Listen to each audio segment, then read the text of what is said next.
En ouvrant cette conférence débat, Mireille Perrano, première secrétaire fédérale du Parti socialiste, mettait l'accent sur l'importance de la transition énergétique et plus particulièrement dans le Var. Le mix énergétique est un concept qui fait évoluer la production d'énergie primaire des énergies fossiles, charbon, gaz, pétrole, énergie nucléaire, vers des énergies renouvelables. Les énergies renouvelables, c'est-à-dire l'hydraulique, le soleil, sous toutes ses formes, et la biomasse essentiellement, et l'éolien. Alors, il faut savoir que ce concept a été formalisé par la communauté européenne dans un système qu'on appelle le 3-20. Réduire de 20% les gaz à effet de serre, réduire de 20% ce qu'on appelle la consommation d'énergie, c'est-à-dire faire des économies d'énergie, et passer à 20% d'énergie renouvelable en 2020. Je vais présenter un état des lieux concernant la situation énergétique en PACA, en Provence-Alpes-Côte d'Azur et dans le Var, et une réflexion personnelle sur une projection pour 2025. En ce qui concerne l'évolution des énergies renouvelables dans le Var, avec la spécificité du Var. Le Var a une spécificité, ou plutôt des spécificités, qui sont les suivantes. Premièrement, nous sommes autonomes à environ 50% en termes d'énergie électrique dans le Var. Nous n'avons pas de centrale nucléaire, nous sommes bien contents de ne pas en avoir, mais nous sommes bien contents d'utiliser l'énergie nucléaire venant de Tricastin, de Crias et ailleurs. Donc ça, c'est le premier point.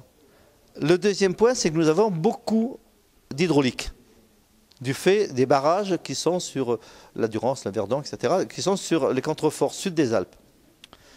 Ça, c'est le deuxième point. Le troisième point, c'est que nous avons la première forêt de France depuis que la forêt des Landes a été en partie détruite, ce qui fait que nous avons le peigne et le couteau pour utiliser la biomasse et ce qu'on appelle développer la filière bois-énergie. Enfin, quatrièmement, nous avons beaucoup de soleil par rapport à nos voisins du nord de la France. Cette énergie solaire, très peu exploitée, faiblement exploitée. Et enfin, nous avons des capacités éoliennes avec les problèmes que ça peut poser, des problèmes dus à l'acceptabilité ou à la non-acceptabilité, des problèmes dus aux gènes que ça peut poser aux militaires du Canet des Morts, de l'école d'entraînement de la latte des hélicoptères. Et puis nous avons un problème qui est là très général, c'est que l'éolien et le photovoltaïque ne sont pas permanents. L'éolien est intermittent et aléatoire, et le soleil, il est intermittent et, on l'espère, non aléatoire. Ce qui veut dire que tant qu'on n'aura pas résolu le problème du stockage massif de l'électricité, le solaire photovoltaïque et l'éolien ne pourront être que des sources d'appui. Et c'est là le principal problème que nous avons pour les 20 ou 30 ans qui viennent. On sait que actuellement, le seul moyen massif de stockage de l'énergie électrique, c'est les STEP. C'est les stations de remontage de l'eau des barrages. Dans ces cas-là, on fait un peu les shadocks, on fait fonctionner, quand on a besoin d'électricité, le barrage dans un sens, c'est-à-dire utiliser l'énergie potentielle de l'eau pour mouliner une turbine et faire marcher un alternateur. Et quand on a beaucoup moins besoin d'électricité, par exemple la nuit ou dans les creux dans la journée, on fait marcher le barrage à l'envers. C'est un rendement très important, supérieur à 80%. Mais pour ça, il faut que les barrages soient équipés avec un réservoir amont et un réservoir aval.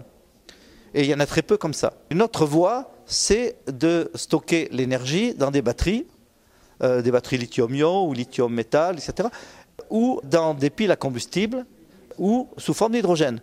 Mais ça, c'est prospectif, c'est pour le futur. Une société qui s'appelle la Société Bolloré va essayer de lancer le concept, ou est en train de lancer le concept, d'utiliser des très grosses batteries pour stocker l'énergie qui permettrait de fonctionner en autonome pendant une journée. C'est un concept qui est très important parce que ça permettra de changer complètement la conception d'utilisation de l'énergie électrique par les particuliers. Aujourd'hui, nous avons tous un compteur qui est approvisionné en permanence, et le mot important c'est permanence, en permanence par 10 kW de puissance. On utilise ces 10 kW que très rarement dans la journée.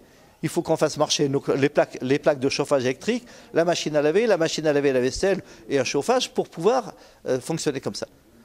Le concept futur sera très probablement, et j'y crois beaucoup, d'avoir une très faible puissance d'alimentation, peut-être une centaine de watts, mais stocker cette énergie sous forme d'une batterie que l'on pourra alimenter soi-même par du petit éolien ou du photovoltaïque sur son toit. D'autre part, ce concept-là amène à réfléchir beaucoup plus généralement sur le fait que nous allons quitter probablement en partie le principe actuel de l'EDF, donc des sources d'énergie radiales venant de très grosses centrales et marchant en étoiles, et on fonctionnera de plus en plus en réseau local et très probablement grâce aux réseaux intelligents qu'on appelle les smart grids aux États-Unis.